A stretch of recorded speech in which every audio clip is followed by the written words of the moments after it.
redresser. C'est-à-dire que d'une part, si une fois tu essaies à redresser ce qui est courbé, la chose là va se casser.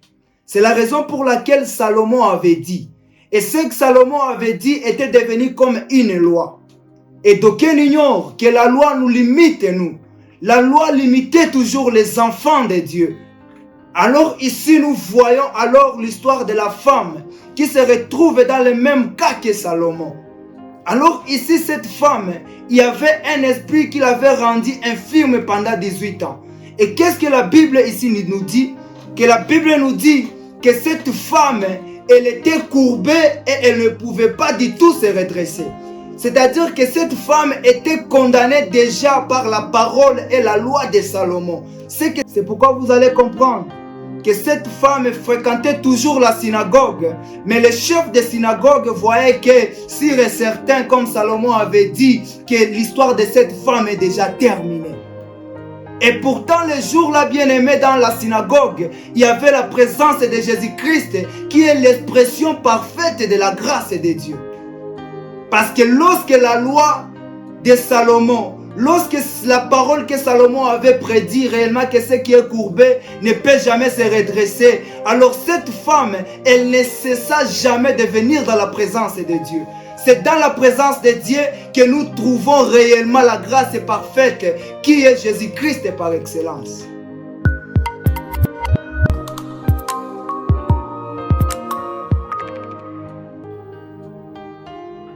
Nous sommes encore là, bien-aimés. Sans plus tarder, on va prier pour commencer notre programme d'aujourd'hui. Père Céleste, nous sommes encore là. Laisse que tu puisses encore nous assister. Car ta parole nous dit que tu envoies ta parole, cette parole nous a guéris. Laisse que la personne qui va nous écouter, oh Dieu, que cette parole change sa vie et que cette parole transforme sa vie. Assiste-nous début jusqu'à la fin. C'est dans le nom précieux de Jésus-Christ que nous avons ainsi prié avec action de grâce. Amen. Nous vous saluons dans le nom précieux de Jésus-Christ. Sans plus tarder, aujourd'hui, bien-aimés, par la grâce du Saint-Esprit, on va devoir parler sur un thème qui s'intitule comme suit: la grâce par excellence. Alors nous sommes dans Ecclésiaste chapitre 1 verset 15. Nous lisons dans le nom de Jésus-Christ: ce qui est courbé ne peut se redresser. Ce qui manque ne peut être compté, parole du Seigneur. Amen. Nous sommes dans Luc chapitre 13, le 11e verset jusqu'au 12e verset. Nous lisons au nom de Jésus-Christ. Et voici, il y avait là une femme possédée d'un esprit qui la rendait infirme depuis 18 ans. Elle était courbée et elle ne pouvait pas du tout se redresser. Lorsqu'il la vit, Jésus lui adressa la parole et lui dit: femme, tu es délivrée de ton infirmité, parole du Seigneur. Amen. Dans la première portion de l'écriture, nous venons de voir, ici, c'est le roi Salomon qui est en train de parler. Qui était le roi Salomon? Le roi Salomon était le 3e roi d'Israël qui avait demandé à Dieu la sagesse. Parce qu'il avait vu qu'avec la sagesse, il parviendra toujours à contrôler les choses qui se retrouvent dans son royaume. Alors, par cette sagesse, Salomon est parvenu à conclure que ce qui est courbé ne peut jamais se redresser. C'est-à-dire que d'une part, si une fois tu essaies à redresser ce qui est courbé, la chose là va se casser. C'est la raison pour laquelle Salomon avait dit. Et ce que Salomon avait dit était devenu comme une loi. Et d'aucuns ignorent que la loi nous limite, nous. La loi limitait toujours les enfants de Dieu. Alors ici, nous voyons alors l'histoire de la femme qui se retrouve dans le même cas que Salomon. Alors ici, cette femme, il y avait un esprit qui l'avait rendue infirme pendant 18 ans. Et qu'est-ce que la Bible ici nous dit? Que la Bible nous dit que cette femme, elle était courbée et elle ne pouvait pas du tout se redresser. C'est-à-dire que cette femme était condamnée déjà par la parole et la loi de Salomon. Ce que Salomon avait dit était parvenu à être réel dans la vie de cette femme. C'est pourquoi vous allez comprendre que cette femme fréquentait toujours la synagogue. Mais le chef de synagogue voyait que, sûr et certain, comme Salomon avait dit, que l'histoire de cette femme est déjà terminée. Et pourtant, le jour-là, bien-aimé, dans la synagogue, il y avait la présence de Jésus-Christ, qui est l'expression parfaite de la grâce de Dieu. Parce que lorsque la loi de Salomon, lorsque la parole que Salomon avait prédit réellement que ce qui est courbé ne peut jamais se redresser, alors cette femme, elle ne cessa jamais de venir dans la présence de Dieu. C'est dans la présence de Dieu que nous trouvons réellement la grâce parfaite qui est Jésus-Christ par excellence. Comme je nous ai dit au début, que notre thème c'est la grâce parfaite. Et la première des choses qu'on devrait savoir, que la grâce parfaite que nous sommes en train de parler ici, c'est Jésus-Christ. Parce que la grâce parfaite, c'est l'œuvre de Dieu mise à notre disposition afin qu'on puisse accéder dans sa souveraineté sans pour autant avoir des limites. Sur certains, oui, la loi nous limitait. Mais Christ est venu, il a brisé les ordonnances qui nous condamnaient. Quand bien même, oui, Salomon avait parlé, mais le jour-là, Jésus-Christ était dans les temples. Et qu'est-ce que la Bible nous dit par la suite? Cette femme est venue à l'église et Jésus-Christ la voyant.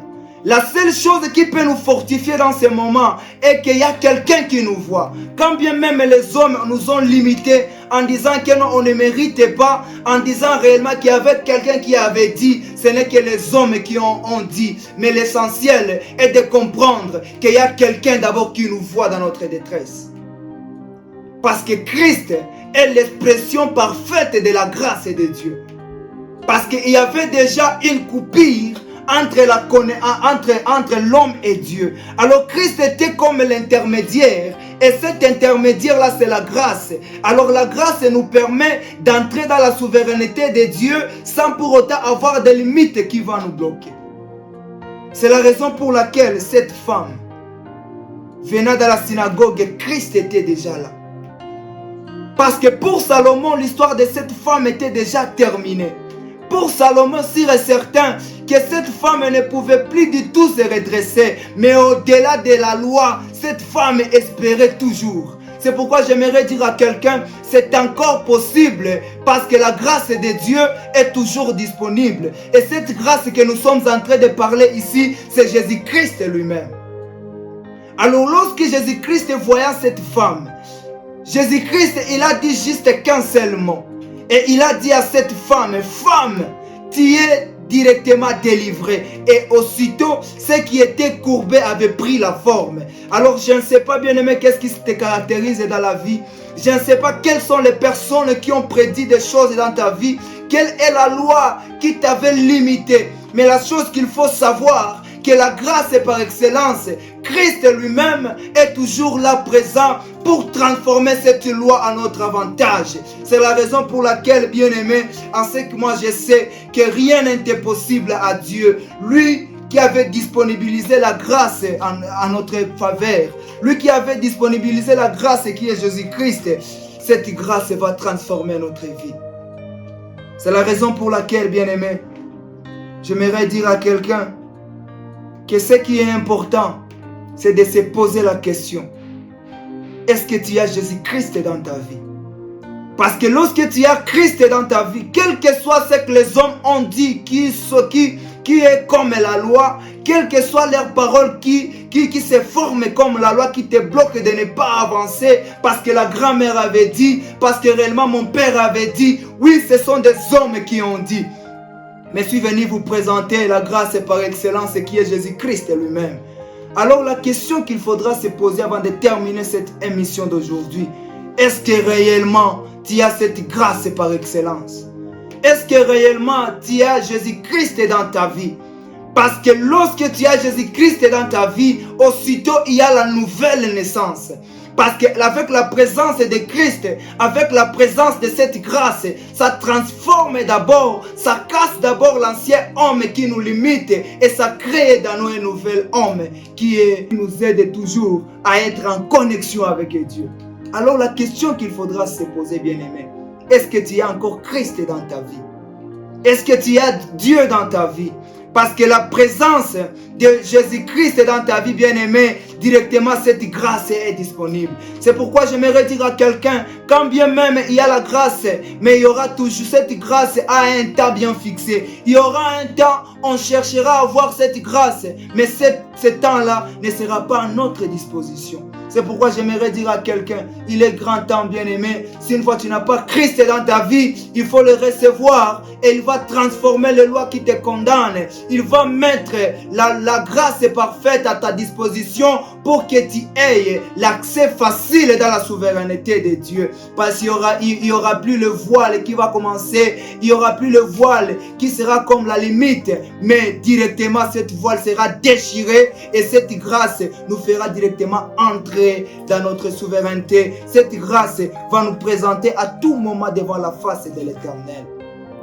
C'est pourquoi, bien-aimé, si une fois tu n'as pas encore recevoir Christ comme ton sauveur, il est grand temps. Il est grand temps, car je sais, il sera toujours là pour te fortifier, il sera toujours là pour transformer ta vie.